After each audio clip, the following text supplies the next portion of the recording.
Hello and welcome into another edition of Wealth Made Simple podcast. My name is Jay McFarland. This show is dedicated to sharing stories of consumers and financial professionals along with their experiences within our growing community. Now, in this series, we'll highlight financial professionals who are committed to providing financial literacy and empowerment for all. Through this podcast and our platform, we'll change the way consumers ask questions and get answers for financial questions. Today, I'm excited to introduce you to Bob Chitrathorn. He is with Simplified Wealth, and you're going to get a sense real quick of his passion and his excitement in not just helping people with their financial planning, but educating them so that they can make the best possible choices with great information. All right, it's such a pleasure to have you on the show. I always love to ask people if what they're doing now is what they wanted to be when they grew up. Tell us about your background. How did you end up in this field? Well, I've always been really good at math, and I've just always had an interest with money growing up. We grew up, on the less, what's the word you want? We weren't rich by any means, right?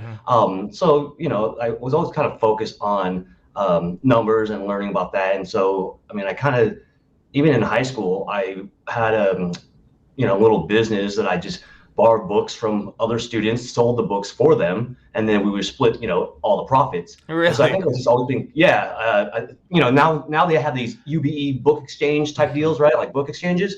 I literally think I came up with that because I was doing that in high school. You were the book exchange. That's great. I was the book exchange. And in high school, it was funny because at the end of the year, the last day of school, so many people would come up to me and my buddy and say, "Hey, are you doing books again this year?" And I said, "Yes." So they would give us the books. And then 4 days out of the year during the summertime registration, we'd go, and it was freshman registration. I take the freshman books. It was sophomore, junior, and senior. And literally would open up my trunk and have books for sale. Parents would walk by, think this was nuts. I said, "Go inside. You'll see the same exact book." They go inside. They come back out, say, "Hey, how much is that book?" $10 cheaper than what you just saw it for. And there you have it. I was just interested in business, I guess, from day one. Then I went to school for my BS in finance and got a BS in real estate as well. So that's kind of my background, I guess, in a nutshell. Yeah, and then how did that turn into what you do on a daily basis? Did you always know? Did you know in college that you wanted to help people out in this way? I did. I can't tell you how I knew. But again, from day one, I knew what my major was going to be. It was going to be, I couldn't tell it was going to be real estate or finance. So I did double major and then got a BS in both. And, you can't really do finance and real estate together. To me, it's kind of there's a little bit of overlap and almost a contradiction there in regards to, working with somebody. And, I kind of look at it like double dipping. So I decided I wanted to pick one as opposed to doing both. So I did finance. And I feel like I've always that's just what I want to do. Like, I'm really passionate about it. I love talking about not money per se, but I love telling people tips and tricks on, how to, do a little bit better for yourself without even trying hard. No, I love that. Do better for yourself without trying hard. I think when people think about money, we tend to get kind of a paralysis by analysis, and we need people who can simplify things for us so that it makes sense.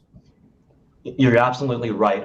There's two different types of people when I work with individuals when it comes to plans. And there's, the people who, "Hey, this is what I have. Can you just focus on this and help make this more efficient if possible? Because I don't want to think of everything else right now. It's just too much work for me. It's overwhelming." And, I understand everybody's different. So in my personal opinion, as long as I can help somebody, it doesn't matter how I help them. I just always make sure they know, hey, we'll start simple. But just so you know, if you hire me to be your financial coach, we will get to the point where we kind of make a GPS roadmap for your finances, and how things are going to look, because it's going to be a natural progression without you feeling overwhelmed. Because as we take little baby steps, if you will, that's just where we're going to end up. Today, it might sound like a lot of work, but by the time we get there, you're going to be excited, you're going to be jazzed, and you're going to love where we're going. That sounds like you spend as much time educating as you do managing money or finances. Well, you have to. I don't want to be a person who just tells someone what to do. I like to be a leader. I like to make sure that they know I'm doing the same things. A lot of times when I'm helping individuals, I literally tell them what my situation is. My wife hates that. But it's the best way for me to kind of get across of, what I'm thinking in my head. And so when someone asks me for advice, randomly over the phone, a lot of times I'll talk to myself. I say, hey, listen to this. I'm going to talk to myself in the third person. This way you can hear my thought processes. And I think it makes people understand a little bit more. Makes people more comfortable with their finances. It's just how I do things. I want people to understand. I want people to be comfortable. And again, nothing's perfect, Jay. There's pros and cons to everything. So we need to be upfront. And here's all the pros. Here's all the cons. Do the pros outweigh the cons? Why should we do this versus something else? Yeah, and so it sounds like not only are you educating, but you're also interviewing. You've got to understand them, their goals, what they're interested in, those types of things. You've got to kind of maybe sometimes be a brain reader, because not everybody's the best communicator about their goals and what they want. Exactly. I look at it almost like a first date. When we have our first conversation, it's kind of like a quick, what do they call that? Speed dating, right? So it's kind of a 15, 20-minute phone call just to see if our personalities are similar, because if they're not, it doesn't make sense. You literally could be the best client, and I could be the best financial advisor. By no means am I, I'm sure of that. But I could be, and we just might not work out if we don't have similar personalities. So we need to make sure our personalities are great. And then as we start to date and learn more about each other and what you want to get accomplished and how I can help you, we're going to be more comfortable. We're going to be more understanding. It's, again, nobody wants to go through a breakup or a divorce. It's definitely not good for the client, because now you have a different wall up, and you might run into someone who's the best for you, but now you're afraid to work with them. Yeah, very good. So talk a little bit specifically about the services that you offer. Okay, well, I mean, the things I do for my clients, there's just a lot of different things. I don't want to be too general, too specific, because we can sit here forever, but it's kind of like understanding this basics. If you have a lot of debt, well, we can't really save too much for the future when you're paying 17, 18, credit card interest rates. We need to figure out how we can get you to pay off your debt first. And then we can get you on a plan where you can get out of debt. Well, you're used to saving those dollars aside to get out of debt. Well, once your debt's paid off, guess what? Those same dollars can be used to now build your financial future. You're already used to it. So sometimes I do something just simple like that, just a little coaching, a little mental mind shift, if you will. But then I help a lot of business owners with retirement, how to be more tax efficient, how to save in, what's the difference between an IRA or a Roth IRA, what different avenues you have, what are some of the best ways that you can potentially hire, if you own your own business, hire your own child, so that instead of paying taxes on these dollars, you're actually paying your child, and then you can save for your Roth IRA for a child potentially, depending on their age or whatnot. Lots of little things like that. So the services I offer, Jay, literally I say this: if it deals with the dollar sign, I somehow can probably help you, because if I can't do it myself, I might have a great networker or a great, I don't want to use that word network, but a great referral for you, or someone that I know that does really well at that. So I always tell people, use me as a resource. I help lots of people that aren't even clients of mine, just because I feel that if we can help each person be a little bit better with their finances, or help them improve some way, somehow, it's going to be better for the whole world, the whole economy in general. And that's, again, I keep using the word passion, but I just love helping people. And, for instance, I'll help people with, oh, you don't have this program? Well, guess what? I bought a subscription, go ahead and use it. I get so many subscriptions. Here's a budgeting tool or whatever it is, because I think anything I do, it's going to help us overall in the world. Yeah, I'm going to guess no two clients are alike. Everybody's different in their own way. Yeah, I mean, I have some similar clients that you can almost say their livelihood is almost the same, the way they act is almost the same, but their finances are similar, but yet so far different because of different goals. One goal of taking a $15,000 trip in 20 years somewhere changes everything. Right. And then everything you do up to that goal changes everything. It's like taking a trip to, I want to give you $5,000, Jay. You take a trip to New York. Well, if you just fly to New York and start spending money randomly, you might spend all your money and not have money to come back. You're stuck in New York. Right. But if you plan for it, we kind of know, hey, these are your nice dinner days. This is your quick, cheap fast food meal, or, go to the store and get some cereal for this breakfast. And if you spend extra on certain days because you run into a friend or something, well, guess what? We can just kind of shift that. Okay, well, now if you want to reach your end goal, you can't go have all the expensive dinners we already planned for you. We have to cut one of them out. But again, it's your financial plan. I tell you what's going to affect you or how it's going to affect you. You ultimately make the decision if you want to do it or not. It just, my job is to let you know how it affects you moving forward, so that you don't have, I wish I would have done it this way. And then you also don't have regrets of, I wish I would have spent more money when I was younger. Yeah. Now, I'm going to guess because I can really sense your passion, but what are you most excited about in the morning? When you get up in the morning, you're like, yes, I get to go do this today. Well, how would you answer that? Oh man, that's a tough one, but it's not so tough. Just being candid and transparent. Um, I love making money when my clients are making money. So I have that luxury that as my clients are saving money, putting more money away to reach their financial goals, and I'm helping them, build a portfolio. I'm getting compensated most times based on helping them. So that really excites me because I get to do good and get compensated. My wife says I'm a little, well, not my wife, everybody says I'm a little bit of a workaholic. So part of me just being excited to work. Like I was sick for about 2 weeks with bronchitis, and literally people are like, "What are you doing? Why are you calling me? You sound like you're gonna die." I said, "Because I can't just lay in bed. I need to get a little bit of work done." So I know it sounds generic, but I love talking to people. I love helping people, and just the little things that it's so simple to me, maybe because this is what I do. It's like just completely opens some individual minds, and they're just like, "Oh wow, that's going to change my life so much." That excites me. I mean, that's just a cool feeling. Yeah, and again, I I'm a can workaholic. tell. Yeah, and you're a workaholic. I can tell though your passion really shines through, and that you love helping your clients. Do you have some specific examples of how you have helped clients in the past? Your favorite success stories? Yeah, okay, that's pretty simple. I mean, one, what I like to do again is, even if when I talk to somebody, I don't want to waste their time. I don't want to waste my time. So my number one goal, Jay, is this: what can I do today? What can I do that I know that if I never talk to you again, that you are going to be like, "I am glad I spent 15 minutes on the phone with Bob." You got some sort of tangible value right off the bat, or maybe it's intangible, whatever it is. So one of the things I always do for clients is I like making sure that people understand, and there's no compensation that I get from this, but I want people to understand what a living trust is, what a power of attorney is. And I believe that everybody who's 18 years old or older should have a power of attorney for financials and for healthcare directives, because of the fact that most people don't learn this until much later on. But if something happens to you, who's going to make your healthcare decisions? Should you have this surgery? Should you not? You can't make the decision. Who's going to do it? Well, the doctor's going to look and say, "Oh, we don't know. It's going to be one of these four people." Now we got to talk to the courts. Hey, who's going to take care of this? They got to figure something out. But if you have a power of attorney, well, guess what? You've already laid it out. It's going to be your mom, your dad, your best friend, this person, that person, definitely not this person.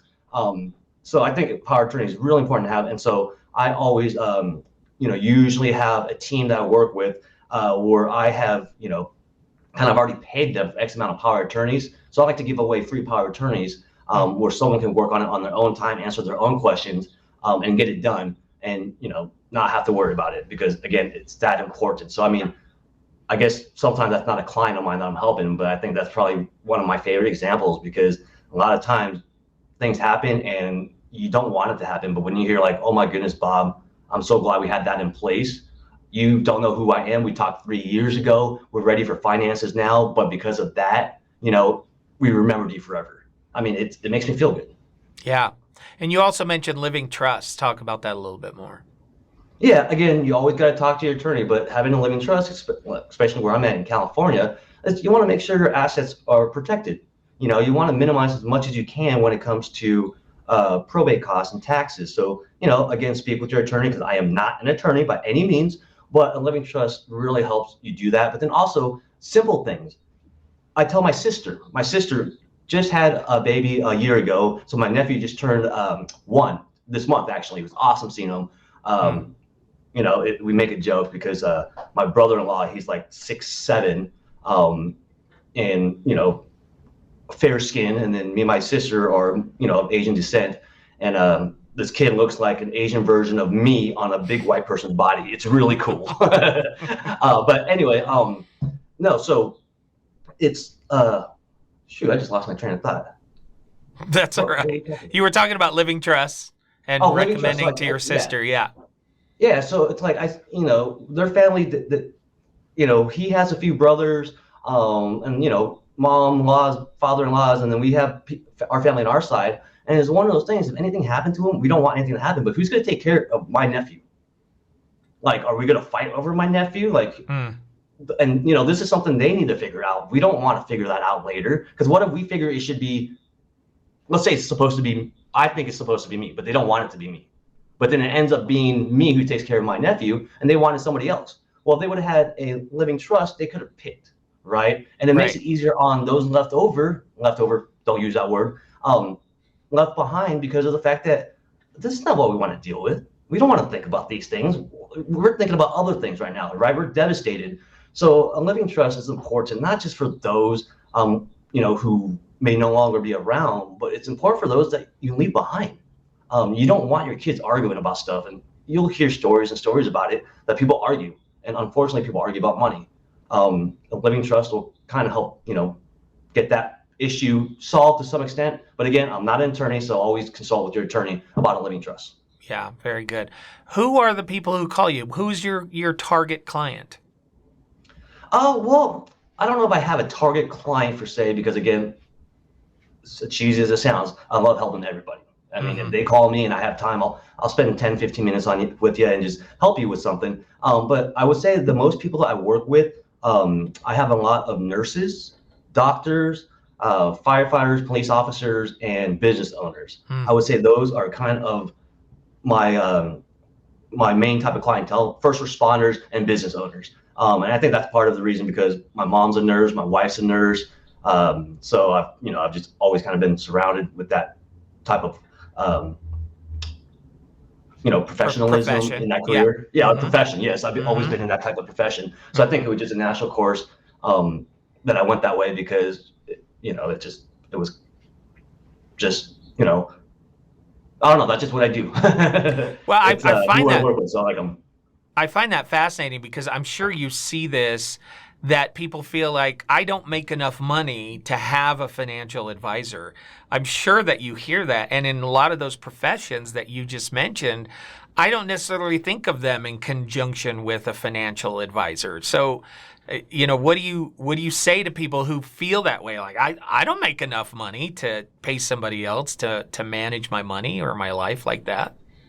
Yeah, no. So what I tell people is, if you make any type of money, if you work, you should have a financial advisor. Doesn't have to be someone that you pay to be your coach all the time. Just someone that can give you some general guidelines, because there's lots of things we can help. I mean, have you ever heard anybody say, I wish I would have waited and saved later than I did? No, everybody says, I wish I would have started earlier. Everybody says that, no matter how old they are. They could have started when they were 20 years old. That person is still going to say, I wish I would have saved earlier, because they know what that 1 year difference makes, whether you're saving $25 a month or $3,000 a month or $10,000 a month. That extra month, that extra year, that extra 2 years exponentially goes a long way. So I always tell people, if you don't think you make enough money to have a financial advisor, you're kind of giving yourself your own obstacle. You're being your own, you're giving yourself your own objection. You're in your own way for financial success. Because everyone's financial success is different to different people, right? Someone who makes $300,000 a year versus $100,000 a year, or versus $40,000 a year, right? They can all be financially successful. It's just, how do we figure out what that is to you? What is financial success? And now we got to get a game plan together. So, I mean, again, I tell people all day long is, if you have a job and you can use the word finances, right? If you ever used the word finances before, you probably need a financial advisor. That's very good. Very good. All right. I love this question. What's the best piece of advice that you have ever received? No pressure, personal or business. Okay. Well, you know what? Always goes back to my mom. Education is money in the bank.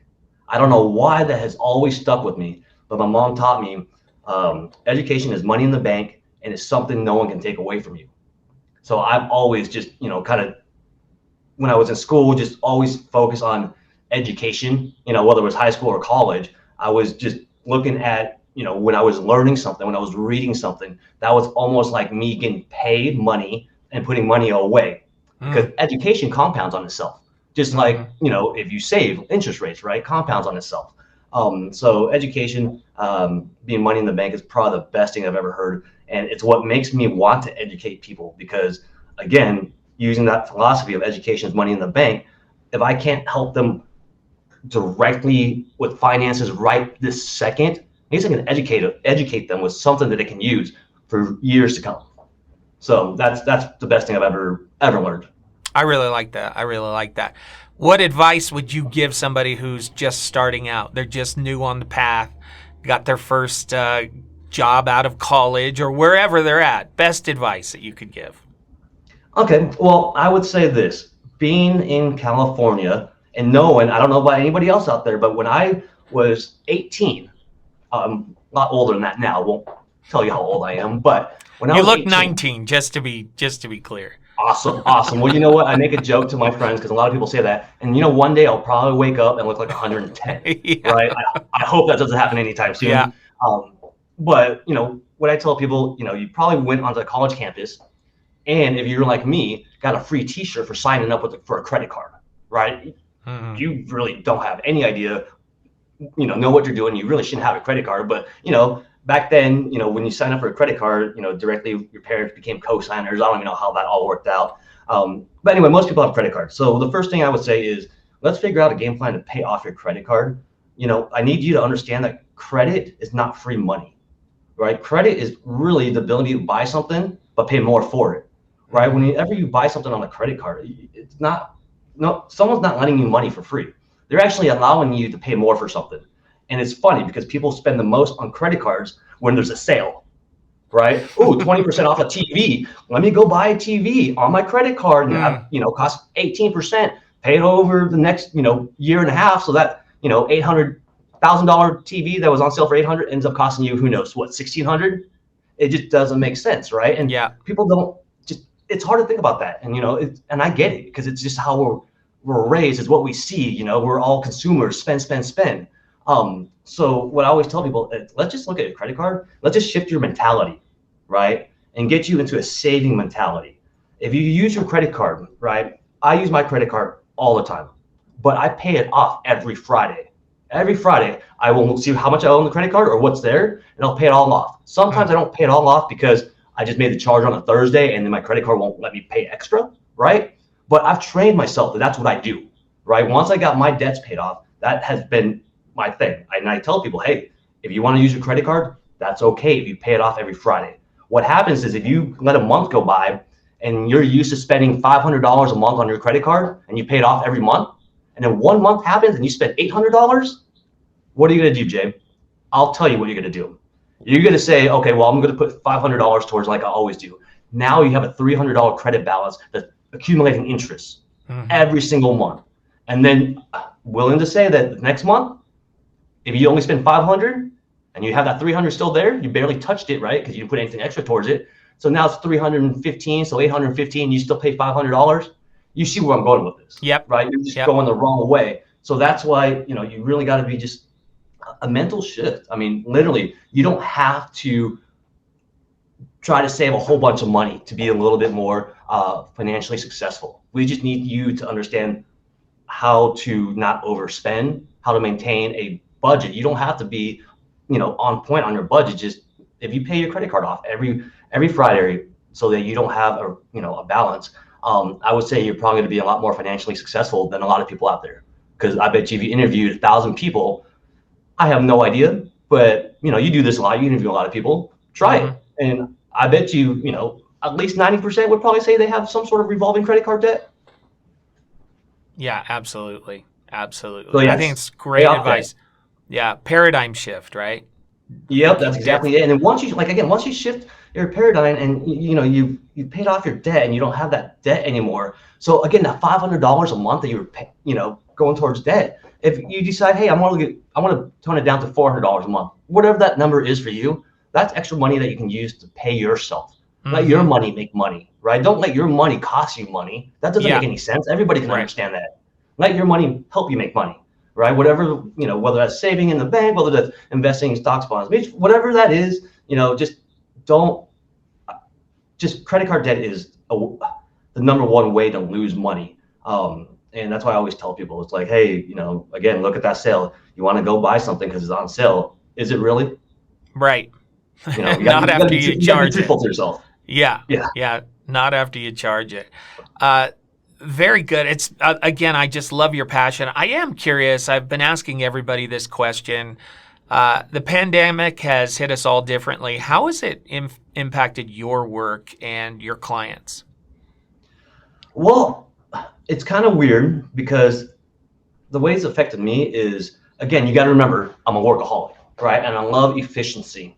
So when the pandemic hit and we were all forced to stay home, I've always had clients out of state, right? Mm-hmm. So I've always kind of done Zoom meetings, if you will, or over the phone meetings, made new clients out of state. So I've been used to it, but I would say, barely did it, maybe 15 times over the course of 5 years, right? Something along those lines.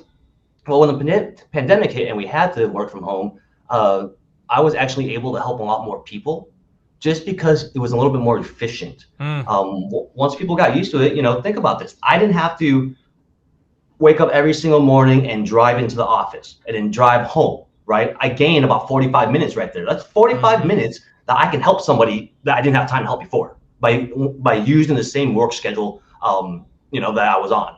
I just gained an extra 45 minutes.